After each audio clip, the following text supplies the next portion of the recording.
In a distant mountain monastery lived the young monk Ryu.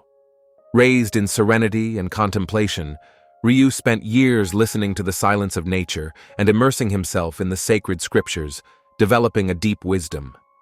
If you are curious to find out how this story will develop, subscribe to our channel so you don't miss other inspiring stories like this one. One day, he decided it was time to leave the temple and take his knowledge to the outside world, where chaos reigned and where men were slaves to their desires. Carrying only a bowl, a robe, and his staff, Ryu began his journey. He had nothing but his faith, his wisdom, and an immense compassion for all living things.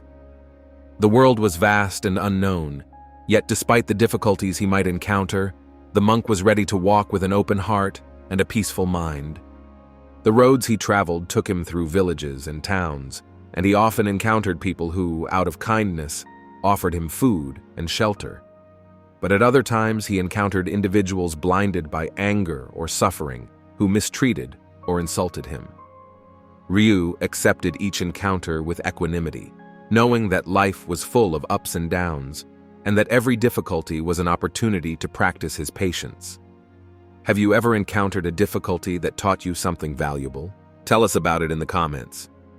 One day, he came to a noisy, bustling city, where the skies were darkened by smoke, and the sound was that of chaos and distraction. Ryu felt overwhelmed by the restless energy that permeated the air, but he did not let it get him down. Perhaps, he thought, in this place people need to hear words of peace even more. He sat in meditation in the center of the main square, near a fountain, hoping that someone, intrigued by his calm, would approach. The passers-by ignored him, busy with their own thoughts and worries. Some mocked him, others eyed him suspiciously, but Ryu was unperturbed. People, he reflected, are often blind to simplicity. Their hearts are full of desires, and that clouds their inner vision. In the crowd, Ryu noticed a young man named Hito, pale and with deep bags under his eyes, who was smoking cigarettes non-stop. His expression was empty, as if he was desperately trying to fill an inner void with every puff of smoke. Ryu felt a deep compassion for him and decided to approach him. "Can I ask you a question?" Ryu said with a kind smile. Hito looked at him surprised. "What do you want?" he replied coldly. "Why do you smoke so much?" the monk asked. Hito shrugged and blew out another cloud of smoke. "Because I like it. It's the only thing that gives me pleasure in this life." Ryu was silent for a moment, considering his words. Then, calmly, he replied, "I understand your desire to find comfort, but do you know that this smoke is harming you?" Hito laughed bitterly. "We all die someday, monk. I'd rather enjoy life now, even if it means I die young."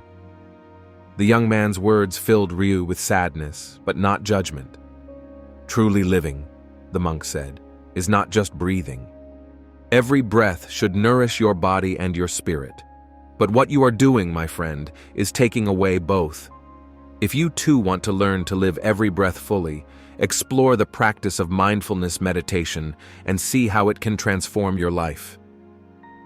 Hito shook his head, unable or perhaps not yet ready to listen. He rose and walked away, leaving Ryu alone. But the monk did not feel defeated. He knew that words, like seeds, take time to germinate. Ryu's journey continued, and after days of walking, he came to a small, poor village where people lived in wooden huts and wore shabby clothes. Despite their poverty, Ryu sensed a sense of dignity and strength in them. The monk decided to stay for a while, offering to help anyone in need. He met an old woman and her grandson, Aiko, a young boy with curious eyes and an open heart. Ryu told them about his experiences and his philosophy of life. Aiko listened attentively, fascinated by the monk's words. "How can I be happy even if I have nothing?" asked the boy. Ryu smiled. "True happiness comes not from what we possess, but from what we are. When you stop looking for happiness outside of yourself, you will find it in your heart. Remember, happiness is within you, and you can begin to discover it right now by practicing gratitude for what you have." Aiko reflected on those words, and in the days that followed, she began to practice small acts of kindness toward others, just as Ryu had taught her. The old woman also found comfort in conversations with the monk, feeling that despite her material poverty, her life still had a purpose. One day, as Ryu explored the village, he came across a tavern.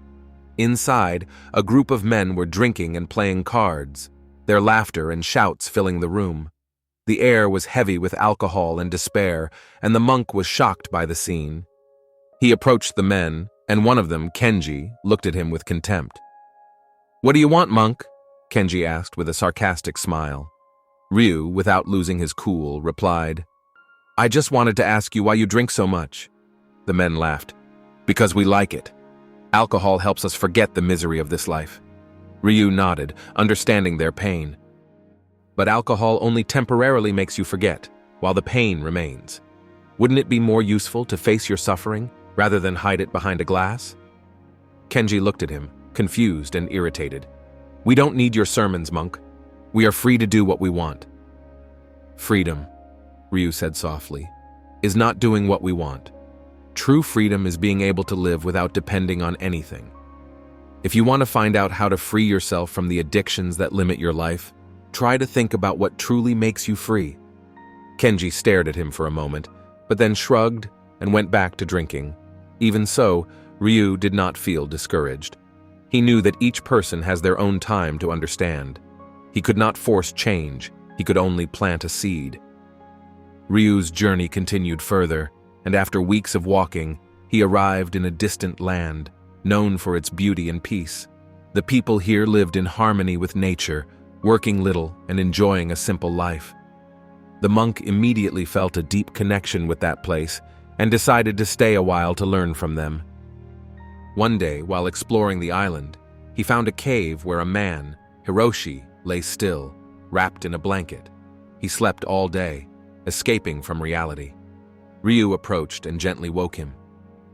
"Can I ask you a question?" Ryu said gently. Hiroshi opened his eyes slowly, yawning. "What do you want?" he asked lazily. "Why do you sleep all day?" asked the monk. Hiroshi yawned again. "Because I like it. Dreaming is better than living." Ryu was silent for a moment, then replied, "Sleep is necessary to rest the body, but life is the true dream. Every moment we lose sleeping is a moment that will not return. Don't let your life slip away.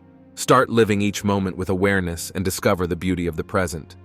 And so, the monk continued his journey, carrying with him the hope that, one day, his words would find root in the hearts of those he met. He knew that every seed takes time to germinate, and that true change comes from within. Remember, change doesn't happen overnight, but every small step we take today can transform our tomorrow.